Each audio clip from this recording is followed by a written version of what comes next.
जय माता दी दोस्तों। आज इस वीडियो में हम लोग देखेंगे कि माता कुष्मांडा की पूजा कैसे करें और क्या भोग लगाएं उन्हें, और माता कुष्मांडा का मंत्र क्या है। तो ये सब सारी चीज़ें हम आज इस वीडियो में देखेंगे। तो सबसे पहले सुबह स्नान कर ले, स्वच्छ वस्त्र धारण कर लें और थोड़ा सा गंगा जल का छिड़काव अपने शरीर के ऊपर कर लें। फिर दोस्तों सबसे पहले हमें सूर्य भगवान को जल देना है, और मेरे यहाँ समी वृक्ष है तो उसमें दूंगी। तो फिर इसके बाद उन लोगों को देने के बाद फिर विष्णु भगवान, आज बृहस्पतिवार भी है, और तुलसी मैया को देंगे जल।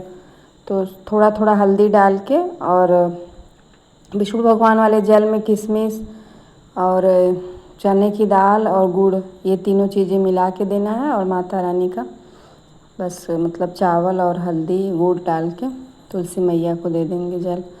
और इसके बाद फिर हमें बृहस्पति देव को देना है, क्योंकि आज बृहस्पतिवार भी है। तो तुलसी और केले वृक्ष की पूजा ज़रूर करें। इसके बाद फिर अपने घर में मैं आ गई हूँ माता रानी की पूजा करने के लिए। तो आज के दिन माता रानी का मंत्र है, या देवीश्वर भूतेषु माँ कुष्मांडा रूपी संस्थिता, नमस्तस्ते नमस्तस्ते नमस्तस्ते नमो नमः का मंत्र जाप करते हुए माता रानी की पूजा शुरू करेंगे। तो सबसे पहले हम स्नान करा लेंगे माता रानी को जल से, इसके बाद फिर पंचामृत से, और इसके बाद फिर हम वस्त्र पहना देंगे माता रानी को। तो सबसे पहले उपवस्त्र रुई में हल्दी लगा के चढ़ा दिए हैं पहले गणेश लक्ष्मी को। जब भी पूजा घर में शुरू करें तो सबसे पहले हमें गणेश और लक्ष्मी की पूजा करनी चाहिए। इसके बाद कलश की कर लेंगे, इसके बाद माता रानी के। और वस्त्र चढ़ाने के बाद फिर फूल पत्ती जो भी है आपके घर में उसे हमें चढ़ाना है। तो यहाँ पे मैंने देखिए पहले वस्त्र चढ़ा दिया है, फिर इसके बाद पीला चंदन का टीका लगा दिया है, फिर लाल चंदन का लगा देंगे। माता रानी को हल्दी कुमकुम का तिलक डेली का डेली ज़रूर करना है, इससे माता रानी बहुत ही प्रसन्न होती हैं। तो यहाँ पे मैंने सबको हल्दी कुमकुम लगा दिया है। इसके बाद माता रानी को सिंदूर पहले गणेश जी को चढ़ाएंगे, फिर माता लक्ष्मी को और फिर कलश को। इसके बाद कलश के सिंदूर चढ़ाने के बाद हमें माता रानी को सिंदूर लगा देना है, और माता रानी को सिंदूर 5 बार लगाना है। पूजा शुरू करने से पहले सबसे पहले हमें दीप प्रज्वलित करना है, धूप जलाना है, इसके बाद ही पूजा शुरू करना है।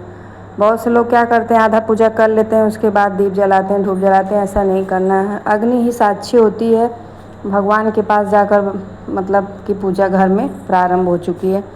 और यहाँ पे मैंने फूल पत्ती ये सारी चीज़ें जो भी है मेरे पास, माला फूल, और आज के दिन माता रानी को एक अड़हुल का पुष्प ज़रूर अर्पित करें। और कलश में भी जो संभव हो सके माला फूल चढ़ाइए, क्योंकि कलश की पूजा विशेष मानी जाती है। और डेली का डेली हमें माता रानी के साथ साथ कलश की भी पूजा करनी चाहिए। तो यदि आपके पास बहुत ज़्यादा समय है तो करिए विधि विधान से, नहीं तो ऐसे ही सिंपल तरीके से। मैं 9 दिन का व्रत तो नहीं हूँ, लेकिन डेली का पूजा यही मेरा है।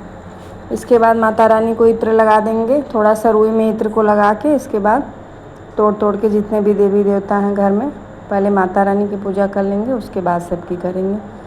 तो यहाँ पे पहले माता रानी को इत्र चढ़ा दिया मैंने। फिर इसके बाद आज है माता का कुष्मांडा रूप की पूजा, तो उनका प्रिय भोग मालपुआ है, क्योंकि माता रानी को मालपुए बहुत पसंद है। तो कहा जाता है इससे हमारे घर की जितनी भी परेशानियाँ वो भी कटित होती हैं। तो यहाँ पे मैंने भोग लगा दिया, जो भी फल हो ऋतु फल वो हमको चढ़ा देना है माता रानी को। और पान के पत्ते पे उनका भोग लगता है, लौंग इलायची और बतासा करके लास्ट में रख देंगे। इसके बाद थोड़ा सा पानी का आचमन दे के माता रानी का हाथ जोड़ के प्रार्थना करेंगे कि हे माँ, आपके घर में जो कुछ भी है वो प्रेम पूर्वक भोग स्वीकार करिए।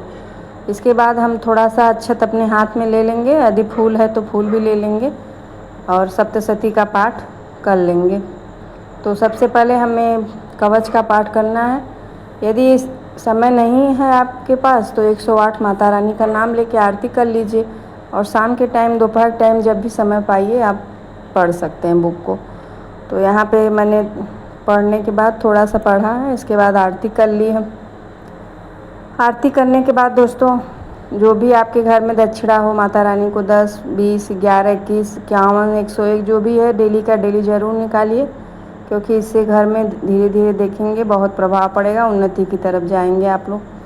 तो यहाँ पे मैंने ऐसे कर दिया है, आरती ख़त्म कर दी है। आरती के बाद फिर हमें माता रानी का भोग जो है वो मतलब दिखाना है कि कैसे लगाते हैं माता रानी को, अग्नि में भोग कैसे देते हैं, क्योंकि सब लोग बोलता है अग्नि वाला भोग माता रानी बहुत जल्दी से स्वीकार कर लेती हैं। तो यहाँ पे गाय का गोबर का जो उबला होता है उस पर मतलब थोड़ा सा कपूर रख के उसको जला लेंगे पहले, या तो फिर गैस पे ही मतलब उसको जला के घर में ले आएंगे और उसी पे माता रानी का।